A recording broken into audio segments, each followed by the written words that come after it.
fiquei com essa impressão. Eu coloquei pra gravar agora, eu ia me esquecer, viram o perigo. E não, né, galera? Na verdade, nós temos mais. Nós Eu temos. tinha entendido justamente isso. Oi? Eu entendi exatamente isso. Que tinha dois cromossomos só. Sim. Isso, exatamente. Foi por causa da forma como eu falei. Depois eu fiquei pensando, eu pensei, bah, do jeito que eu falei não ficou legal. Não, né, galera? Nós temos 23 cromossomos nas nossas células. Na verdade, nós temos 46 cromossomos organizados em 23 pares. Só que esses são cópias, né? Tem duas cópias de cada cromossomo. E daí cada cópia vai ter um gene, e cada gene, que vai ter a mesma informação, pode ter variações, que são os alelos diferentes. Então, o que eu quis dizer foi isso, que para cada gene nós vamos ter dois cromossomos, né? Que eles estão em parzinhos. Mas, na verdade, nós temos 46, tá? Então, queria pelo menos deixar isso claro para vocês, que não são só dois, tá? Os seres humanos têm 46, me parece que tem uma espécie de rato que tem 48, enfim, depende, né? Mas eu vendo o vídeo depois eu pensei, bah, acho que eu passei uma informação de uma forma que ficou dúbia. Então só para vocês terem isso claro, mas vocês vão ver com o professor Eduardo depois disso com bastante calma. Beleza? Galera, na nossa última aula a gente estava falando sobre as grades, sobre as teias e as cadeias alimentares, né? E nós não falamos sobre as pirâmides ecológicas, então a gente vai dar uma conversada sobre elas agora. Lembra das pirâmides ecológicas? Já ouviram falar disso alguma vez? Ó, o Nicolas avisou, não esquece de gravar, ainda bem. Hoje ainda o que... O importante... Hoje ainda o que, Guilherme? Desculpa. Que eu não... Manda ali que eu vou olhando. As pirâmides ecológicas, galera, são... A aula ainda vai ser hoje? Não vai dar tempo. Qual aula? Não, não, não, não, não. O Eduardo ele vai começar a dar aula pra você só depois das férias, lá depois do quando a gente estiver quase saindo do inverno. Tá? Gurizada. Vai começar a parte de genética daí, né? Ele vai dar a área de genética. Gurizada, as pirâmides, então, elas vão representar alguma coisa, tá? Elas vão literalmente representar alguma coisa pra gente de forma gráfica. Na ecologia, nós temos as pirâmides de número. As pirâmides de número, galera, elas vão representar exatamente a quantidade de seres vivos que tem em cada um daqueles níveis tróficos que nós estávamos conversando, né? Então, por exemplo, vamos dar uma olhada numa pirâmide de números aqui assim. Isso aqui é uma pirâmide, né? Uma representação gráfica. Lá embaixo tem uma base maior e ela vai afilando conforme ela chega para cima. Vai estar naquela mesma ordem que nós vimos lá das nossas cadeias tróficas, né? Das nossas cadeias alimentares, das nossas teias alimentares. Tem os produtores, os consumidores primários que comem os produtores, os consumidores secundários que comem os consumidores primários, os consumidores terciários que comem os consumidores secundários. E daí eu quero só fazer o adendo pra vocês que talvez eu tenha dado a entender também, vocês estão vendo que eu tô dando a entender muita coisa que eu não queria, porque eu falo as coisas muito rápido. Que os decompositores seriam o último estágio, né? Eles estariam lá, seriam os consumidores finais, né? Na verdade não, os detritívoros, então os que vão fazer a decomposição, os decompositores, eles vão decompor tanto os produtores, né? Quando as plantas morrem, elas entram em processo de decomposição, né? Se vocês não sabem disso, deixem um repolho fora da geladeira por um mês e vamos dar uma olhada no que acontece. Não vai dar nem pra entrar na cozinha de vocês. Vão também, né, consumir os consumidores primários, secundários, né, qualquer ser vivo que morrer, inclusive os próprios decompositores, né, um cogumelo, por exemplo, que é um decompositor, quando ele morrer, ele vai entrar em um processo de decomposição pelos decompositores. Então, os decompositores vão atuar em todos os níveis tróficos, tá? E a pirâmide de números ela vai representar exatamente a quantidade de indivíduos que nós temos em cada um desses níveis tróficos, beleza? Então, vamos dar uma pensada ali assim, produtores, né, galera? A gente tem, por exemplo, a grama, tá? Que vai ser um produtor. Consumidores primários, vamos colocar um gafanhoto, tá bom? Gente, por lógica, se vocês pensarem comigo, nós precisamos ter mais grama do que gafanhoto para comê-la. Concordam comigo? Por quê, galera? Porque se tiver menos grama do que gafanhoto, eu ia dizer grana, menos grana do que gafanhoto. Realmente, eu tô com menos grana do que gafanhoto. Mas se tivesse menos grama do que gafanhoto, galera, os gafanhotos, eles iriam acabar morrendo de fome, né? Então nós temos que ter uma quantidade maior de produtores e os consumidores primários têm que ser um pouco menor. Da mesma forma, né, galera, os camaleões, vamos colocar aqui assim, estão no próximo nível trófico. Eles vão se alimentar do gafanhoto. Eles precisam estar numa quantidade menor. Os gafanhotos têm que estar em quantidade maior, tá bom? Porque senão os camaleões eles vão morrer de fome, né? Porque um camaleão come vários gafanhotos, né? Meu chat tá saltando, pelo amor de Deus. E os consumidores terciários, então, vamos colocar, por exemplo, uma cobra que vai comer o camaleão. Ela tem que ter mais camaleão. Adivinhem, né? Adivinhem só. Seguimos o mesmo raciocínio, né? A gente tem que ter mais, então, do consumidor do que da quantidade de comida que aquele consumidor vai comer, tá bom? Então, as pirâmides ecológicas de número, no geral, elas vão seguir esse raciocínio aqui. Isso nós chamamos de uma pirâmide direta, galera. Por que direta? Porque ela é que nem as pirâmides que tem lá no deserto, lá no Egito, por exemplo, tá? Ela tem uma base larga, a base é lá embaixo, e ela tem o topo mais estreito. Então, a quantidade de indivíduos em cada nível trófico, ela vai reduzindo conforme a gente vai subindo nos níveis tróficos. E agora isso aqui, galera. Essa pirâmide invertida aqui. Isso aqui pode ocorrer? Vocês acham que isso é real? Vocês acham que eu inventei isso? Vamos pensar num exemplo prático, galera. Uma laranjeira. Uma laranjeira, gurizada, ela produz muitas laranjas. Ela produz bastante laranja. E essas laranjas vão ser, por exemplo, comidas por bugios. Só que uma laranjeira, pessoal, produz tanta laranja que vários bugios conseguem se alimentar de só uma laranjeira, tá bom? Então percebam que a quantidade de indivíduos no nível trófico inicial, ali nos produtores, ela é menor do que nos primários, que estão utilizando apenas parte deste consumidor primário, tá bom? E daí agora, ali em cima, o que pode ser uma coisa que vai retirar a energia do bugio e que vai estar em maior quantidade do que bugio? Se fosse uma onça, por exemplo, não poderia, né, galera? Porque uma onça não vai comer um bugio só, né? Ela vai ficar com fome, ela precisaria de mais bugios. Qual é o plural de bugio? Bugis? Bugios? A macacada, vai precisar de mais macacos, beleza? Isso, perfeito, Nicolas. Então vamos colocar aqui assim, por exemplo, um carrapato, tá bom? Os carrapatos, eles são bem pequenininhos. Eu acho que é bugios. Pois é, eu não sei qual é que é. Que vergonha, né? Eu tinha que saber essas coisas. Como é que me deram um diploma sem me perguntar se eu sabia qual era o plural de bugio? Isso é erro da URGS, não é meu.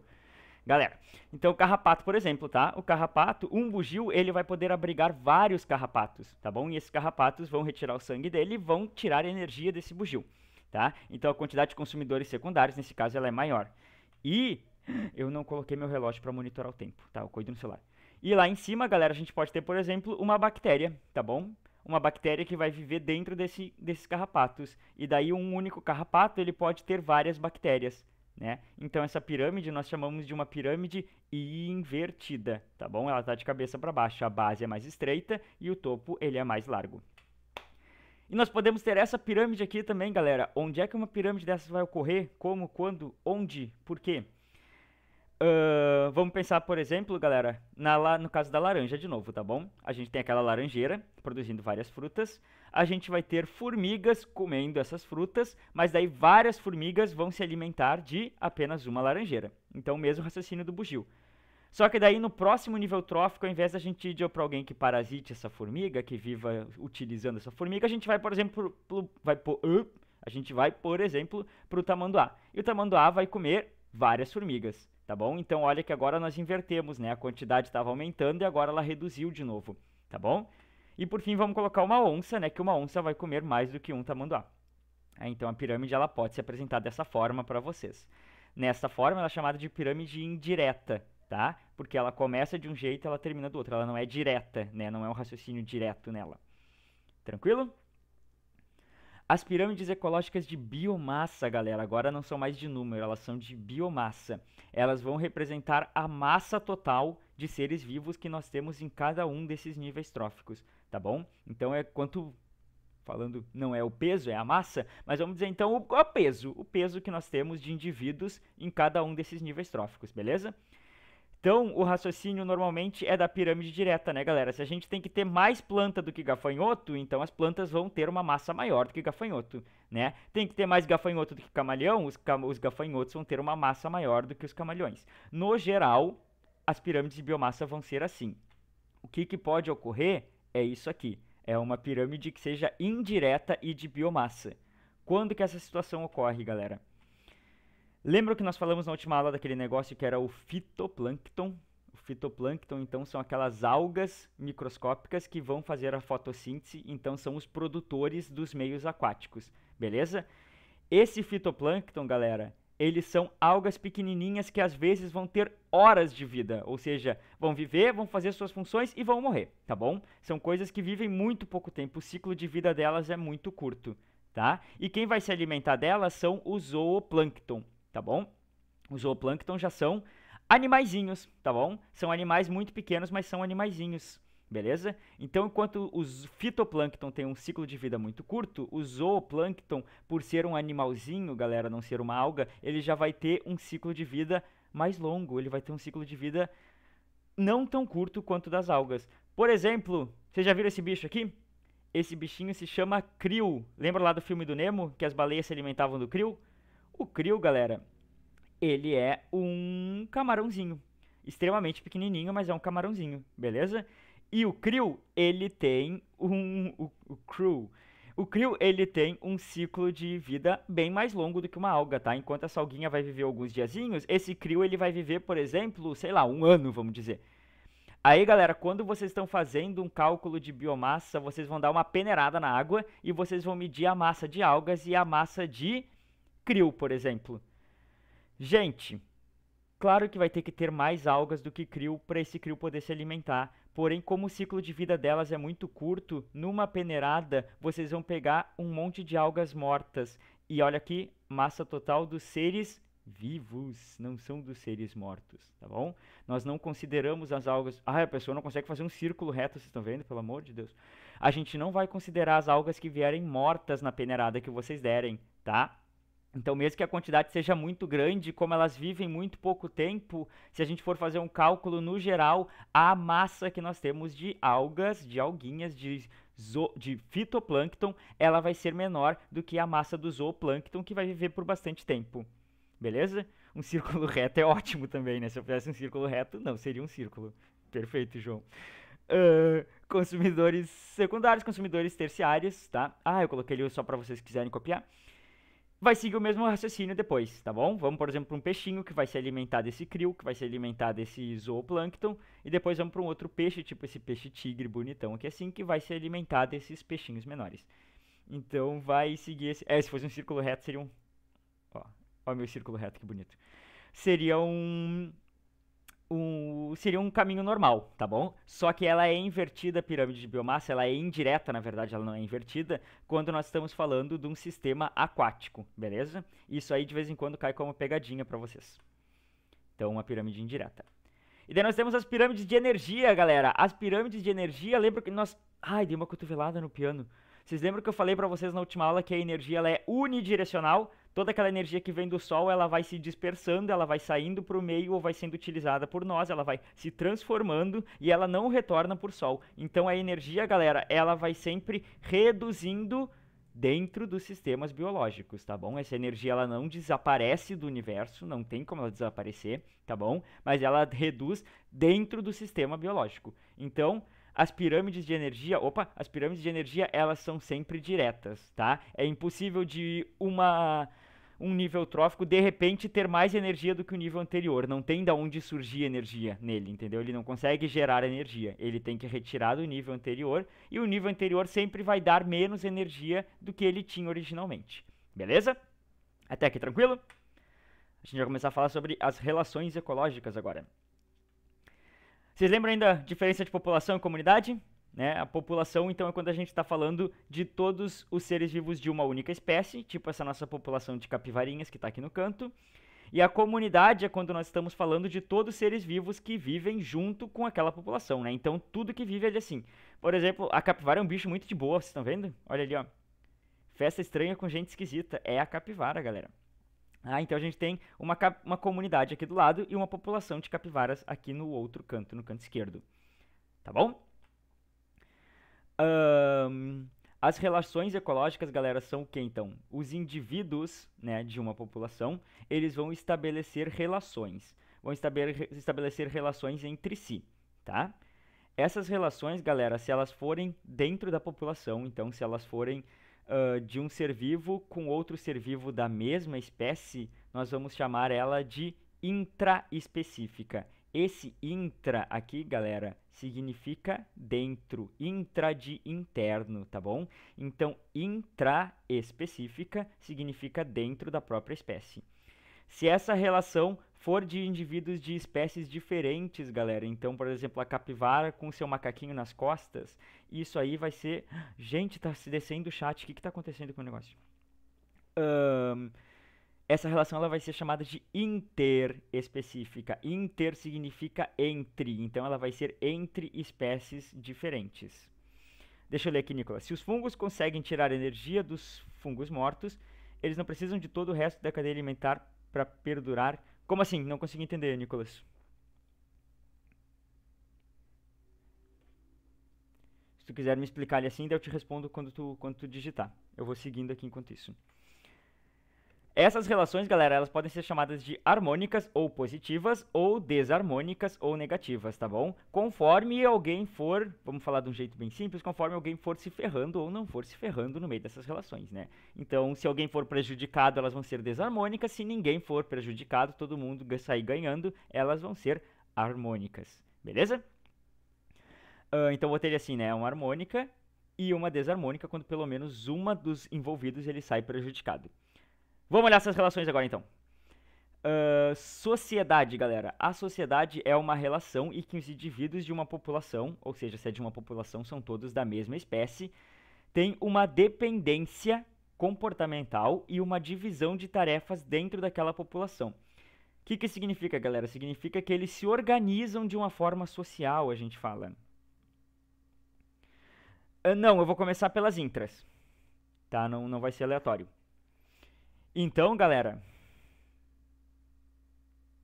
Eduardo e Mônica, exatamente, era essa a minha referência. Gurizada.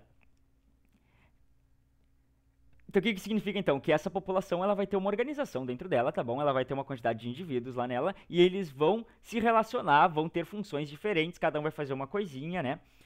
Eu sou o Thiago é emo, por que eu sou emo? Só porque eu tenho que fazer uma franjinha agora, então eu vou virar aí. Só porque eu escuto My Chemical Romance. Gurizada. Por exemplo, as formigas, os cupins e as abelhas, tá bom? As formigas, os cupins e as abelhas são animais sociais, nós chamamos. Eles vivem em sociedades, tá bom? Eles têm uma dependência comportamental, ou seja, a abelha não pode simplesmente fazer o que dá na telha dela, né? Tem uma hierarquia dentro da sociedade de abelhas, tem uma hierarquia dentro da sociedade de uma população. Como assim não seria uma população, Guilherme? Isso, exatamente, é uma população, só que é uma população que se organiza de forma social, tá bom? Se organizam numa forma de sociedade, mas são eles não deixam de ser uma população, só que é uma população social. Eu falei comunidade? É por isso que tu perguntou? Se eu falei bobagem. São uma população, tá? Uma população, acho que não, beleza. São uma população que se organizam de forma social, tá bom? Então, por exemplo, vamos pegar aqui assim o exemplo das abelhas, tá? As abelhas, galera, nós temos as abelhas que são as trabalhadoras, né? Que elas vão trabalhar, elas vão sair, vão pegar seu néctar, vão lá produzir o mel. Nós temos a abelha rainha, que vai coordenar toda o que cada um vai fazer. E nós temos os zangões, né, galera? Os zangões, eles são, então, os machos que vão fecundar essa rainha fêmea. Como é que essa rainha, essa abelha rainha, né, que é fêmea? A rainha, pessoal, ela produz um negócio chamado de geleia real, tá bom? E ela vai decidir quem dentro da colmeia, qual bebezinho de abelha vai comer a geleia real. O bebezinho que comer a geleia real, ele vai desenvolver hormônios, porque esse geleia real ela é cheia de hormônios. E só esse bebezinho que comer a geleia real vai se tornar uma nova rainha. Exatamente, ele vai se tornar um Superman, ele vai se tornar um bicho muito forte, muito grande, tá bom? Então vocês podem ver como tem uma organização, né, galera? A gente tem uma divisão de tarefas e uma organização. A abelha rainha vai decidir quem vai ser a próxima rainha, as operárias vão sair para trabalhar e pegar mel, os zangões eles vão estar ali assim só pela... Os zangões, na verdade, eles são só pela folia, né? Eles ficam ali só para reproduzir, essa é a função deles na vida, tá bom? As operárias são todas fêmeas? Sim, as operárias são todas fêmeas, tá bom? São todas fêmeas inférteis, tá? E os zangões também... Bom, vocês vão ver isso mais pra frente depois. Uma revolução dentro das colmeias. Vamos fazer uma revolução. Uprising do Muse. Essa música é muito boa. As operárias são todas fêmeas e os zangões também eles têm um esquema, tá bom? Eles têm um esquema lá no ciclo haplodiplobionte deles, mas vocês veem isso mais pra frente. Não vamos entrar nesses detalhes agora. O nível filosófico de uma abelha. Mas quem sabe um dia desse começa a revolução.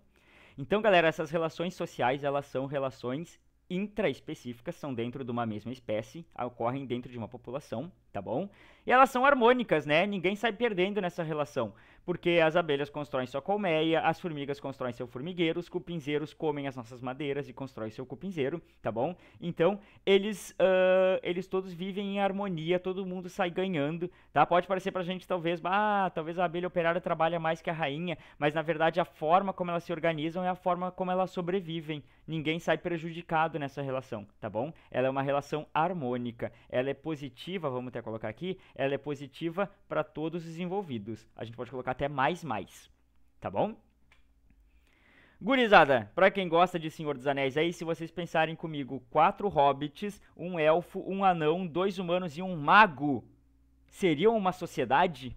A gente poderia chamá-los de Sociedade do Anel, por acaso? Não, né, galera? Porque uma sociedade é uma relação dentro de uma população. Então, seria uma... Sério, eu tenho um hobbit em inglês aqui. Seria uma relação, então, né, galera, entre animais de espécies diferentes. Então, isso aqui não é uma sociedade, galera. Sociedade do Anel é um nome péssimo. E o nome correto pro filme a gente vai ver daqui a pouco. Colônia, pessoal. Uma colônia é como se fosse uma sociedade, porém os indivíduos que estão presentes nessa colônia, que então são todos da mesma espécie também, tá? São todos da mesma espécie, é uma relação intraespecífica. Eles têm ligações anatômicas. O que significa? Eles têm o corpo grudado, tá bom? Eles têm partes do corpo que ficam juntas. Por exemplo, já viram esse animal aqui que se chama caravela portuguesa? Nós temos aqui em cima na caravela portuguesa, que é um quinidário, que é uma água-viva, né? Isso aqui é um animal. Essa parte vermelha aqui, que é responsável pela alimentação, são vários outros animais, são várias outras caravelas portuguesas. E aqui em azul, esses tentáculos compridos que podem chegar a ter 8, 9, 10 metros, pessoal. Isso aqui é muito grande. Essa parte aqui de baixo é formada por outros animais, tá bom? Então, na verdade, esse bicho aqui, ele não é um bicho, eles são vários bichos que vivem todos grudados numa colônia, tá bom? É uma comunidade? É uma comunidade, desculpa. É uma sociedade? É, tá bom? Eles têm divisões de tarefa, eles têm dependências comportamentais, porém eles vivem todos grudados, eles compartilham um mesmo corpo, tá todo mundo com ligações anatômicas, tá bom? Então a colônia é isso. Então se a gente falar, por exemplo, tem uma colônia de formigas lá no meu quintal, tem uma colônia de formiga no quintal de vocês? Imagina que louco, todas as formigas juntas, grudadas assim, caminhando pra cima de vocês. Seria muito louco, né? Mas não tem uma colônia de formiga, tá bom? O que nós temos é uma sociedade, tá bom? Não é, voltando, não é uma colônia. Beleza? Coloco para vocês também aqui assim um exemplo de uma alga, por exemplo, galera. Existem algas filamentosas. Cada um desses tracinhos que vocês estão vendo separados aqui é uma alga diferente. Só que elas vivem todas grudadinhas assim. Inclusive, quando elas se reproduzem e já vão se grudando, já vão se fazendo. Tá? Colônia de bactérias... não, porque essas bactérias elas não têm ligações. Elas não têm ligações anatômicas, né? Elas não têm a parte da célula de uma que está grudada com a parte da outra. Tá bom? Eu acho que a gente usa o termo mais por costume, mas não por ele estar correto do ponto de vista ecológico, tá? Não quer dizer que ele esteja errado quando a gente está falando de microbiologia, porque isso aqui são termos de ecologia. Tá? A biologia é uma coisa muito ampla, né, galera? Então, de vez em quando, um termo que a gente usa numa área, ele significa outra coisa quando a gente vai para outra área da biologia. Tá? É bem legal isso quando vocês estão fazendo graduação em biologia. É muito divertido ter que saber um monte de coisa.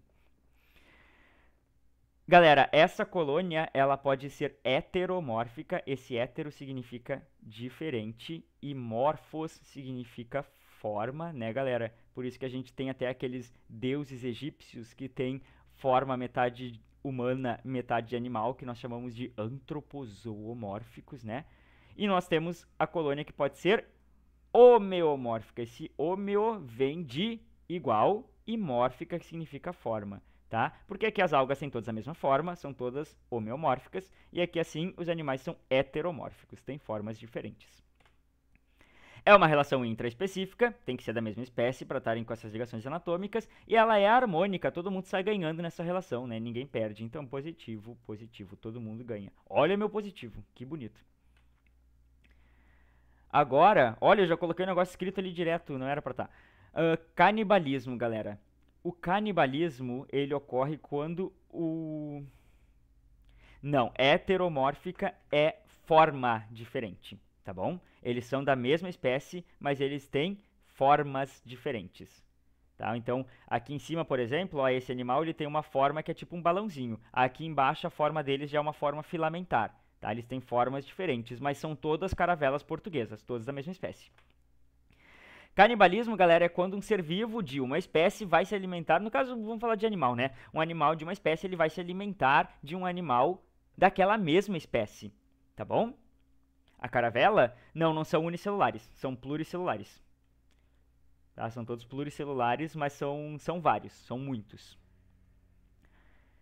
Então, galera, vamos pegar o exemplo mais clássico que nós temos, é o louva-a-Deus, né? O louva-a-Deus fêmea, depois dele ter, então, o seu ato sexual com o louva-a-Deus macho, ela vai lá e ela vai comer a cabeça do macho, né? A gente conhece isso, isso é clássico. Por que que ela faz isso, pessoal? Para ganhar energia de novo, tá bom? Ela gasta tanta energia na hora do que ela precisa comer a cabeça do macho para conseguir recuperar e conseguir, então, ter seus filhotinhos, beleza? Então, é um processo evolutivo, foi algo que foi selecionado positivamente, é um caso de canibalismo, por quê? Porque o animal, ele vai estar... eu sabia que ia vir esse comentário. Ele vai estar comendo o animal da mesma espécie, tá bom? Isso se chama canibalismo. Outro exemplo também seria, por exemplo, a viúva negra, né? A viúva negra faz a mesma coisa, por isso que ela se chama viúva, né? Porque ela também vai se alimentar do macho da mesma espécie. Nós temos exemplos também, pessoal, aqui, olha, os tubarões dentro da barriga das mães, tá bom? Os tubarões, eles são gestacionados dentro de ovos que ficam dentro da barriga da mãe, e eles vão, muitas vezes, para não dizer de várias espécies, né? Eles vão comer um dos irmãozinhos, tá bom? Então tem vários irmãozinhos lá dentro da barriga, e eles vão comer o irmãozinho mais fraco, tá? Por que mais fraco, entre aspas, galera? Porque seria o menos apto, né? Aquele que tem menos energia, aquele que tá mais fraquinho, assim, né? Digamos. É seleção natural ocorrendo, tá? O tubarãozinho bebê vai lá e vai se alimentar do tubarão menos apto, tá? É muito comum canibalismo acontecer, pessoal, quando nós temos superpopulação ou tempos difíceis, tá? Então, por exemplo, uma espécie de animais que não faz canibalismo, que não é normalmente canibal, vamos pensar, por exemplo, um leão, tá bom? Um leão, por exemplo, não é um animal canibal, ele não costuma se alimentar de outros leões, mas ele vai comer um leão se ele tiver com uma superpopulação de leões ou se tiver em tempos difíceis, estiver passando fome, ele vai fazer canibalismo, beleza? Competição, galera. Competição intraespecífica. Ah, só voltando aqui, né? Uma relação desarmônica nesse caso, né? Porque, óbvio, uma pessoa vai morrer, né? Algum dos indivíduos vai morrer. Então, ela é uma relação desarmônica. Intraespecífica, porque tem que ser da mesma espécie. Se for um animal comendo animal de outra espécie, não se chama canibalismo. Competição intraespecífica é quando seres vivos de uma mesma espécie vão disputar por algum recurso do ambiente, tá bom? Por exemplo, vamos pensar em árvores, galera. As árvores, elas se alimentam, digamos, elas retiram sua energia dos raios solares. Então, quanto mais alta for uma árvore, mais raios solares ela vai pegar. E as árvores mais baixinhas, elas vão acabar pegando menos raios solares e vão acabar morrendo. Então, as plantas, elas estão sempre brigando por espaço para ter luz, para ter alcance às luzes. Tá? E uma árvore ser mais alta do que outra árvore da mesma espécie é um exemplo de competição intraespecífica, tá bom? São competições, são relações desarmônicas, então, né? Um sai ganhando e outro sai perdendo.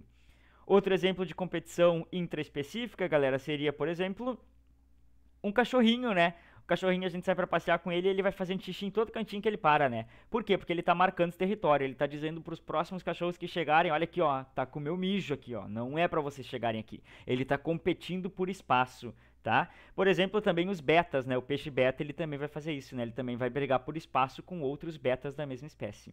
Isso é a competição intraespecífica, quando os animais de uma mesma espécie, os seres vivos, na verdade, de uma mesma espécie, eles competem por recursos que não são suficientes no ambiente para todos. Mutualismo, galera, que assim tem algumas coisas interessantes para a gente ver. O mutualismo é uma associação entre duas espécies diferentes em que ambas são beneficiadas. Só que essa união entre elas, ela é obrigatória, tá? Então, se um desses ser vivos não tiver associado ao outro, se essa associação não ocorrer por algum motivo, ele não vai sobreviver, tá bom? Nenhum dos dois sobrevive sem estar com o outro, beleza? Por exemplo, galera, a vaquinha. A vaquinha, ela se alimenta de quê? Ela se alimenta de grama. Então, vocês devem pensar que a vaca, ela deve conseguir degradar a celulose, tá? Mas, na realidade, interespecífica, sim, aqui nós já estamos falando de relações interespecíficas, João. Tá? Eu devia ter colocado uma separaçãozinha, né? Eu não coloquei. Desculpa por isso. Aqui nós já estamos falando de relações interespecíficas. A vaquinha, galera, ela não consegue se alimentar de celulose, tá? A vaca, ela não degrada celulose. E assim como nós não degradamos celulose, a vaca, ela também não degrada celulose. Por que que a vaca come grama, galera, o dia inteiro se ela não consegue degradar celulose? Isso acontece por quê? Porque a molécula de celulose que nós não conseguimos degradar, ela pode ser degradada por alguns micro-organismos, algumas bactérias que vivem. Isso, exatamente. Elas têm esse apêndice gigantesco, inclusive, por causa disso, porque elas armazenam essas bactérias, esses micro-organismos, tá bom? Que nem os cavalos também, armazenam eles no apêndice. E eles, quando pegam a celulose, eles vão quebrar essa celulose e permitir com que a vaca consiga, então sim, degradar essa celulose, que ela consiga digerir essa celulose, tá bom? Então, galera, se a vaca não tiver essas bactérias, ela vai morrer de fome, porque ela não vai conseguir aproveitar a totalidade da grama, que é a única coisa que ela come. E as bactérias sem a vaca vão morrer porque elas não conseguem viver no meio livre, tá? Então é uma relação obrigatória entre os dois, de espécies diferentes. Outro exemplo. Tá, porque a gente arranca o nosso para vender. Eu acho que para vender a gente não vende o apêndice, porque o apêndice na verdade a gente não usa ele não tem uma função biológica conhecida até o momento por nós, tá bom? Aqui, por exemplo, galera, coloquei para vocês uma árvore e um cupinzinho, tá bom? O cupim, galera, assim como a vaca e assim como nós, ele não consegue degradar celulose. Então, a celulose que tá, tem gente dizendo que vende apêndice e eu com o meu aqui, dinheiro parado, que absurdo. Galera, o cupim, então, ele não consegue degradar celulose, tá? Ele não consegue digerir celulose. Mas o cupim tem dentro do intestino dele, ele tem alguns protozoários, tá? Eu coloquei uma fotinha do Euglena, não é o Euglena, tá? São outros protozoários, que vão fazer a degradação da celulose, da mesma forma que com a vaca. Então, uma relação mutualística entre o cupim e os protozoários, tá bom? Sem os protozoários, o cupim não vive, sem o cupim, os protozoários não vivem, tá bom? Isso a gente pode chamar, pode aparecer numa questão, então queria que vocês tivessem isso na cabeça de vocês, de mutualismo trófico, né? Porque trófico tem a ver com alimento. Então esses dois animais, eles dependem de outros seres vivos para conseguir se alimentar. Aí pode aparecer para vocês a palavra mutualismo trófico, só para não ficar assim, nossa, eu nunca vi essa palavra, para vocês saberem que a gente pode dar esse nome para isso. Tá? Outros exemplos clássicos, galera, o líquen, por exemplo, tá bom? Os líquens, eles são formados por algas e fungos que vivem de forma mutualística. A alga vai fazer fotossíntese e dar alimento para o fungo, e o fungo vai manter umidade para que essa alga consiga sobreviver. E as micorrizas, que são bactérias que vivem associadas às raízes de plantas. Líquens, com L, tá? E imagina os vikings são bactérias e são fungos imagina só que loucura. E as micorrizas, galera, que são bactérias que vão viver de forma mutualísticas associadas às raízes de plantas, tá bom? As plantas não conseguem nutrientes suficientes para sobreviver sem essas bactérias, e as bactérias sem as raízes não conseguem se estabelecer também. Beleza? Outro exemplo de relação mutualística, e daí isso aqui que eu quero falar com vocês porque eu acho importante, seria, por exemplo, as flores, tá? As flores produzem o seu pólen, e as abelhas vão lá, vão pegar esse pólen, vão se alimentar do néctar e do pólen e vão espalhar esse pólen para outras plantas. Então as abelhas precisam das flores para se alimentar e as flores precisam das abelhas para dispersar o seu pólen. Beleza? Por que eu queria falar sobre isso com vocês, galera? Que daí pode aparecer como mutualismo dispersivo, tá? Tá fazendo uma dispersão. O que é interessante a gente conversar nessa parte aqui? É uma relação, então, interespecífica, ela é harmônica, tá? Então, os dois seres vivos da mesma espécie. Então, vou falar, Nicolas, agora para vocês. Os dois organismos... Ah, pode aparecer como dispersivo, mutualismo dispersivo. Beleza? É uma relação, então, harmônica entre espécies diferentes e todo mundo sai ganhando nela, tá? O que é interessante, galera, que eu queria falar para vocês? A protocooperação. A protocooperação, ela é uma relação que parece com o mutualismo. Ela funciona da mesma forma que o mutualismo, porém, ela não é obrigatória. Alguns pesquisadores, alguns biólogos chamam isso aqui de mutualismo facultativo, ou seja, um mutualismo que ele é opcional, porque ele não é obrigatório, tá? E por que que eu falo que isso é interessante? Porque pode aparecer para vocês, talvez, que a relação da abelha com a flor seja uma protocooperação e não um mutualismo, e não estaria errado, tá? Mas nos nossos vestibulares aqui assim, eu digo Enem, URGS e PUC, normalmente eles separam a protocooperação e o mutualismo como coisas diferentes, tá? Não utilizam o tal do mutualismo facultativo. Então vamos focar só no termo protocooperação, tá? A protocooperação, então, galera, ela é facultativa, né? Não precisa dela para sobreviver. Por exemplo, galera, o caranguejo ermitão e as anêmonas, tá bom? As anêmonas, elas podem viver muito bem a vida delas lá dentro do oceano e o caranguejo também pode viver muito bem a sua vida lá dentro do oceano, sem eles nunca se encontrarem. Porém, pode acontecer das anêmonas crescerem em cima das conchas de moluscos que os caranguejos ermitões usam, tá bom? Essa relação ela é vantajosa para eles? Sim, por quê? Porque o caranguejo vai ser protegido pela anêmona que está em cima dele, e a anêmona, que antes era um animal séssil, ou seja, não podia se mexer, vai passar a poder se mexer porque ela vai estar sendo transportada pelo caranguejo, beleza? Então ela é uma relação que não é obrigatória, eles vivem muito bem um sem o outro, mas é uma protocooperação. Eles se ajudam quando eles se juntam. Outro exemplo disso é, por exemplo, os jacarés e os crocodilos, né? E as aves, parece um Pokémon, e é bonitinho, né? E as aves que vão fazer a limpeza na boca desses crocodilos ou desses jacarés, tá bom? O jacaré, o crocodilo, vai ter a sua boca limpa pela ave, o que é algo vantajoso. Ele não vai ficar com uma gengivite, né? E nem com o dente feio quando ele for fazer algum encontro com a jacaroa. E a ave, ela também vai ser positiva, ela também vai sair ganhando nessa relação. Por quê, galera? Porque ela vai estar se alimentando dos restos de comida que ficaram na boca do crocodilo ou do jacaré, tá bom? Então isso aqui é um exemplo de protocooperação. Os dois se ajudam, os dois saem ganhando. Mas não é obrigatória. Um exemplo bem legal de protocooperação, galera, é esse bichinho aqui assim, é o pulgão. O pulgão, galera, ele vai em umas árvorezinhas que produzem açúcar, ele vai comer esse açúcar, mas ele come tanto açúcar, mas tanto açúcar, galera, que ele faz um cocôzinho doce. Na verdade, é um excreta que ele solta, que ele nem chega a digerir. Ele solta só umas bolinhas de açúcar, então é um cocôzinho doce, vamos chamar, tá bom? Ele larga esse cocôzinho doce. E as formigas, galera, elas vão se alimentar desse cocôzinho doce, tá? Desses excretas docinhos do pulgão, tá? Essa relação é uma protocooperação por quê? Porque a formiga se alimenta do doce, então ela sai ganhando, e o pulgão, ele é protegido pela formiga. As formigas fazem um exército ao redor do pulgão e protegem eles de qualquer coisa que venha atacá-los. Então os dois saem ganhando. É um exemplo de protocooperação, tá? Pulgão inimigo das hortas, sim, pulgão inimigo das hortas. É uma relação, então, interespecífica entre espécies diferentes e é uma relação harmônica, todo mundo sai ganhando. Aí, galera, se a gente for pensar nessa definição, agora sim nós temos o que seria a Sociedade do Anel. Seria, na verdade, a protocooperação do Anel, porque são de espécies diferentes, estão se ajudando e não é uma ajuda obrigatória. Eu acho que eles não botaram esse nome no livro, que o Tolkien não botou esse nome, porque fica parecendo um nome de pornô, né, galera? A protocooperação do Anel fica feio, né? Então a Sociedade do Anel fica mais bonito. Mas na verdade é uma protocooperação, tá bom? Tenham isso em mente. Gurizada. Inquilinismo. O inquilinismo é uma relação entre espécies diferentes em que um ser vivo ele vai se abrigar, ele vai viver dentro de outro ser vivo. Ele vai providenciar abrigo para outro ser vivo, tá bom? Foi mal, Nicolas. Tá bom, galera? Então, por exemplo, lembra lá da anemona?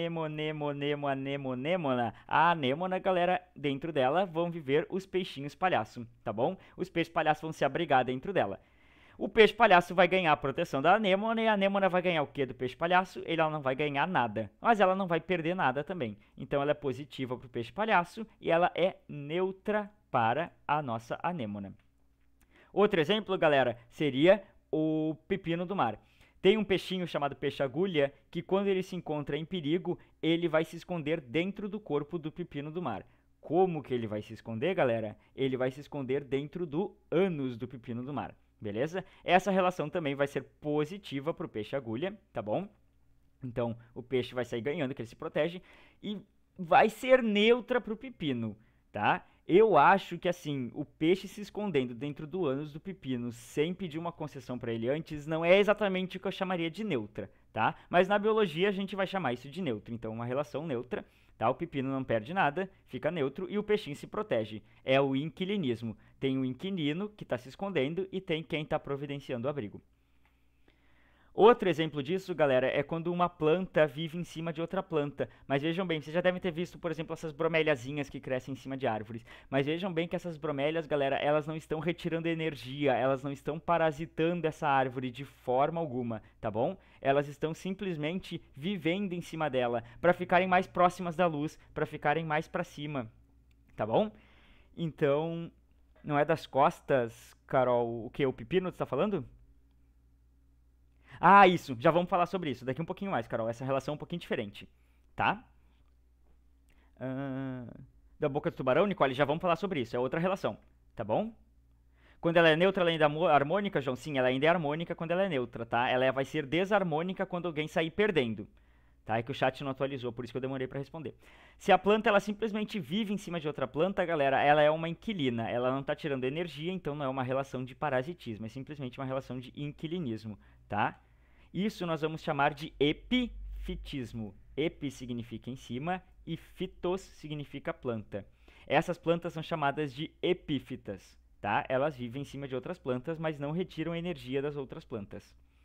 Pode acontecer também, galera, de algum ser vivo viver em cima de algum animal. Por exemplo, algas que crescem em cima de tartarugas. Nesse caso, vai ser chamado de epizoísmo. Ou seja, viver em cima, zoos significa animal. Por isso que o zoológico é onde ficam os animais, tá bom? Então, epizoísmo é um caso de inquilinismo em que se vive em cima de animal. Epifitismo em que se vive em cima de plantas. A gente já está quase na hora, gente. Eu achei que hoje, eu tinha certeza que hoje eu ia conseguir. Tá bom? Então, ela vai ser neutra para um dos envolvidos, tá? Mas ela não vai deixar de ser harmônica. Por quê? Porque não tem ninguém perdendo. Comensalismo, galera. O comensalismo é uma relação em que uma espécie, que é chamada de comensal, vai se associar a outra por causa de alimentação. Ela vai estar próxima por causa da alimentação. Por exemplo, e agora sim, os tubarões. Os tubarões têm vivendo embaixo deles um peixinho chamado rêmora. As rêmoras, inclusive, galera, tem até um disco adesivo que elas usam para se grudar no tubarão, vocês estão vendo? E ela vai viver ali ao redor esperando vagar uma comida do tubarão para poder se alimentar dele. Posso estender um pouquinho? Vocês não se importam? Se eu puder, vai ser ótimo, mas eu só quero se vocês me deixarem, tá? E, galera, a gente tem, por exemplo, até aquele Pokémon, né, que se chama o Mantine, e o Mantine tem vivendo embaixo dele um Pokémon chamado Hemorrhide, né? Hemorrhide por quê? Porque é uma rêmora. Olha como faz sentido, tá bom? E as rêmoras são comensais, elas vão viver associadas ao tubarão, elas têm inclusive modificações anatômicas no seu corpo para viver grudadinha no tubarão, tá? E vão se alimentar do resto de comida que o tubarão vai deixando. Elas incomodam o tubarão? De forma alguma. O tubarão, ele fica neutro nessa relação, porém a rêmora, ela se alimenta. Outro exemplo de comensalismo, galera, vamos lá, o leão vai lá, come seu bifão, aí depois que ele já tá cheio de bifão, tá com o buchinho cheio, ele vai ir embora, e daí tem aquela ave que fica ao redor dele circulando, né, galera, tem aquele abutre que vai estar ali assim circulando. Não come esses bichinhos? Não, o tubarão não come as rêmoras. Porque a rêmora ela fica grudada embaixo do tubarão, tá? E também as rêmoras elas são bem pequenas. Se um tubarão gastasse energia para tentar pegar uma rêmora, ele ia ter que dar uma volta gigantesca para tentar pegar ela, que nem um cachorro tentando pegar o rabo. Ia gastar muita energia, não ia conseguir pegar talvez, não era vantajoso para ele, tá? Então ele não se alimenta da rêmora. Beleza? E o abutre, então, galera, no momento que o leão tá com seu buchinho cheio, ele vai vazar, ele vai deixar sobrando muita mão, deixa assim mesmo. E vai se alimentar desse resto de carne, tá? Então, nesse caso, o abutre é um comensal. Isso acontece também com nós seres humanos, tá bom, galera? Uma relação de comensalismo. Nós vamos lá e criamos os lixões, e dos nossos restos alimentares, que são os lixões, os abutres, os urubus vão se alimentar, tá bom? Não se esqueçam que seres humanos são animais e nós temos relações ecológicas também, tá bom? Os urubus são comensais dos humanos, por exemplo, tá? É uma relação, então, harmônica, por quê? Porque um fica neutro, né, e outro fica positivo, o outro sai ganhando. Aí eu pergunto pra vocês, galera, eu botei ali o neutro, pergunto pra vocês, galera, o tal dos comensais da morte lá do Harry Potter, eles são comensais de fato? Porque vamos pensar, o abutre ele é comensal do leão, a rêmora é comensal do tubarão. Os comensais da morte significa que eles iriam se alimentar de restos da morte. Não faz muito sentido, né? Se alimentam de tubarões mortos? Sabe que eu não sei? Não sei te dizer. Acredito que não. Não, não faz sentido a gente chamar de comensais da morte, galera. Em inglês, o termo original é Death Eaters, né? Que seriam, tipo, quem se alimenta da morte, tá? Aí faz sentido, né? Ele se alimenta de morte, realmente. E foi daí que surgiu a ideia de chamar de comensal em português, tá? Mas na verdade, não... Não faz muito sentido no português. Vocês acham que eu posso terminar as relações? Posso passar mais uns 3 minutinhos? Depois vocês podem ver na gravação também, qualquer coisa. Amensalismo, galera. O amensalismo, obrigado, agradeço vocês. O amensalismo, galera, ele vai ser uma relação em que um indivíduo de uma espécie, ele vai liberar alguma coisa que vai prejudicar o desenvolvimento de outra espécie, tá bom? Então, por exemplo, quando é que isso vai acontecer? A gente tem lá, principalmente quando a gente está indo para a praia, que é assim, pro nosso litoral norte do Rio Grande do Sul, vocês podem reparar nisso, tem aquelas plantações de pino, sabe? A gente tem um gramadão verde bem bonito, daí eles vão lá e plantam pinos, plantam aquele pinheiro americano. E vocês já repararam que nesse caminho da praia, onde tem essas plantações de pinheiro, galera, a grama é toda marrom embaixo? Isso acontece porque o pinus tem nas suas folhas um veneno, e quando essas folhas caem no chão, elas liberam esse veneno para a terra, e esse veneno não permite que nenhuma outra planta cresça embaixo desse pinheiro, tá bom? Então isso é uma relação de amensalismo, tá? O pinheiro está produzindo substâncias químicas que impedem o desenvolvimento de outras espécies, tá? Que ignorância, né? Que estupidez. Outro exemplo disso, galera, acontece com fungos, tá bom? Tem alguns fungos que eles produzem substâncias antibióticas, como por exemplo esse funguinho que vocês estão vendo aqui assim, que se chama Penicillium. O Penicillium é o fungo que foi utilizado para fazer um remédio chamado penicilina. A penicilina ela vai atacar a parede dupla das bactérias e vai fazer com que essas bactérias fiquem inativas, tá bom? Então, quando a gente faz aquelas plaquinhas de cultura, de vez em quando cresce um fungo e as bactérias todas que estão ao redor têm um buraco entre elas e o fungo, porque ele produz um antibiótico que vai matar as bactérias, tá bom? Outro exemplo clássico de amensalismo é o da maré vermelha. Sabe quando a gente vê aquele mar todo vermelho cheio de algas? Aquelas algas, elas liberam substâncias no mar também que vão matar outros seres vivos, impedir que outras algas se proliferem ali, tá bom?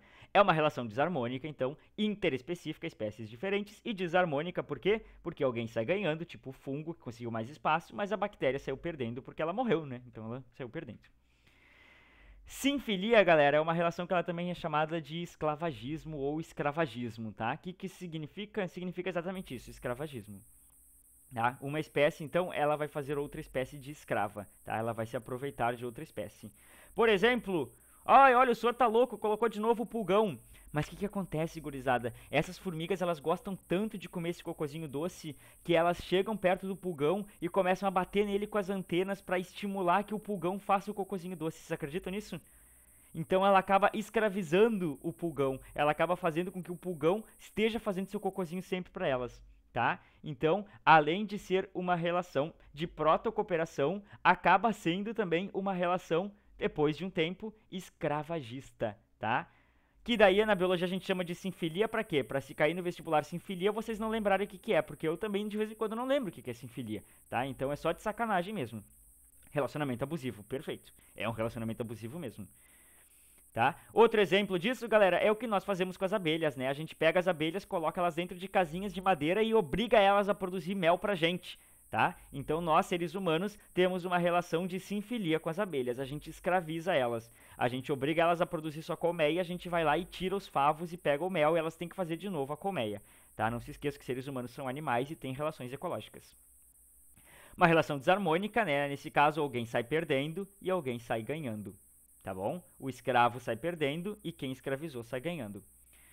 Predatismo, né, galera? Predatismo é exatamente isso, é predação. Então, quando um ser vivo vai predar outro ser vivo, então ele vai se alimentar de animal de outra espécie. E daí é interessante notar, e eu coloco para vocês a imagem, por exemplo, isso aqui é um exemplo de predação. Essa arara, ela tá predando esta planta. Porque ela tem que se alimentar, então ela tem que matar a espécie inteira. Se ela comer um pedacinho, uma folha da planta, não é predatismo, ela não está predando aquela planta, tá? Mas nesse caso, galera, ela está comendo uma semente. Uma semente é um embrião de uma planta. Ali dentro tem um filhotinho de planta inteiro, tá? Então é um caso de predatismo. Essa arara está comendo. Eu botei que é harmônica? Não, é desarmônica. Desarmônica. Tá? E o predatismo também é uma relação desarmônica, interespecífica entre espécies diferentes e desarmônica. Mimetismo, galera. Mimetismo vai ser aquela relação em que um organismo de uma espécie ele vai se tornar semelhante em cor ou em outras características. Isso, o pulgão. Vamos fazer assim, galera, faltaram algumas relaçõezinhas ainda aqui, olha. A gente vai deixar pra ver na próxima aula, que senão eu vou passar demais com vocês, tá? Eu vou só conversar com vocês aqui sobre isso que tu perguntou. Deixa eu voltar aqui, Nicolas. O pulgão e as formigas são uma protocooperação. São uma relação, então, que é harmônica, beleza? Por quê? Porque o pulgão vai produzir o açucrinha, que a formiga vai comer, então a formiga sai ganhando, tá? E o pulgão vai ser protegido pela formiga, então o pulgão vai sair ganhando. Porém, a formiga gosta tanto do cocôzinho que ela vai começar a escravizar esse pulgão. E daí essa relação vai deixar de ser uma protocooperação e vai se tornar uma relação de sinfilia, de esclavagismo, de escravidão. Tá bom? E daí ela vai deixar de ser uma relação harmônica e ela vai passar a ser uma relação desarmônica. Tá?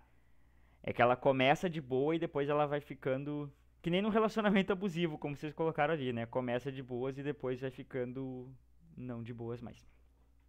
Tá bom? Beleza, galera?